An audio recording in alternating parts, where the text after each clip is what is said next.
বাংলাদেশ ও ভারতসহ বিশ্বের অনেক দেশে বড় ধরনের সহায়তা অর্থায়ন বাতিল করেছে যুক্তরাষ্ট্র। এর মধ্যে রাজনৈতিক স্থিতিশীলতার জন্য বাংলাদেশের ২৯ মিলিয়ন মার্কিন ডলারের কর্মসূচিও বাতিল করা হয়েছে। একই সঙ্গে ভারতের জন্য নির্ধারিত ২১ মিলিয়ন ডলারের কর্মসূচিও বাতিল করেছে যুক্তরাষ্ট্র। বিশ্বের অন্যতম শীর্ষ ধনকুবের ও বৈদ্যুতিক গাড়ি নির্মাতা প্রতিষ্ঠান টেসলার প্রধান নির্বাহী কর্মকর্তা সিইও ইলন মাস্কের নেতৃত্বাধীন যুক্তরাষ্ট্রের নতুন দপ্তর department of government efficiency DOG এই ঘোষণা দিয়েছে। রোববার এক প্রতিবেদনে এই তথ্য জানিয়েছে ভারতীয় সংবাদ মাধ্যম ইন্ডিয়া টুডে। এতে বলা হয়েছে, প্রেসিডেন্ট ডোনাল্ড ট্রাম্পের নেতৃত্বে যুক্তরাষ্ট্রের নতুন প্রশাসন বাজেট কমিয়ে আনার জন্য নানা পদক্ষেপ নিচ্ছে এবং এর আওতায় ভারত, বাংলাদেশ সহ বেশ কয়েকটি দেশের জন্য মিলিয়ন মিলিয়ন ডলারের তহবিল বাতিল করেছে যুক্তরাষ্ট্র। ইলন মাস্কের department of government efficiency DOG রোববার বলেছে, ভারতের ভোটারদের উপস্থিতি বাড়ানোর লক্ষ্যে ২১ মিলিয়ন ডলারের একটি প্রোগ্রাম এবং বাংলাদেশের রাজনৈতিক ল্যান্ডস্কেপকে শক্তিশালী করার জন্য নির্ধারিত ২৯ মিলিয়ন ডলারের কর্মসূচি কমানোর সিদ্ধান্ত নিয়েছে যুক্তরাষ্ট্র।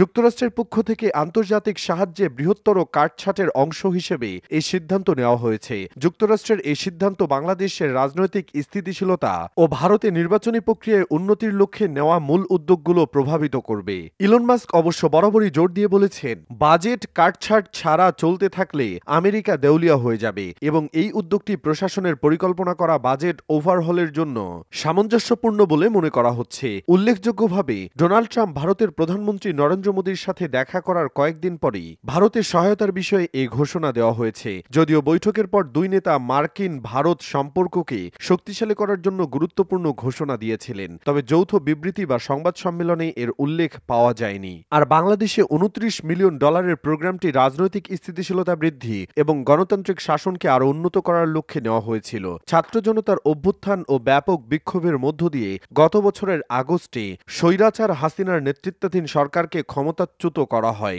খুনি হাসিনা ভারতে পালিয়ে যান এবং ডক্টর মোহাম্মদ ইউনূসের নেতৃত্বে অন্তর্বর্তী সরকার এখন দেশ শাসন করছে এবং রাজনৈতিক স্থিতিশীলতা নিশ্চিতে কাজ করে যাচ্ছে। এদিকে ইলন মাস্কের department of government efficiency DOG এই সিদ্ধান্তের ফলে বাংলাদেশ ও ভারত ছাড়াও অন্যান্য দেশও প্রভাবিত হবে। এর মধ্যে মোজাম্বিকের জন্য ১০ মিলিয়ন ডলার, কম্বোডিয়ার জন্য ২.৩ মিলিয়ন ডলার, সার্বিয়ার জন্য ১৪ মিলিয়ন ডলার, মলদোভায় ২২ মিলিয়ন ডলার, নেপালে দুটি উদ্যোগে ১৯ মিলিয়ন ডলার এবং মালিতে ১৪ মিলিয়ন ডলারের প্রকল্পের ওপর প্রভাব পড়বে। এছাড়াও বিশ্বের আরও অনেক দেশ ও অঞ্চল ও তহবিল বাতিলের এই তালিকায় রয়েছে।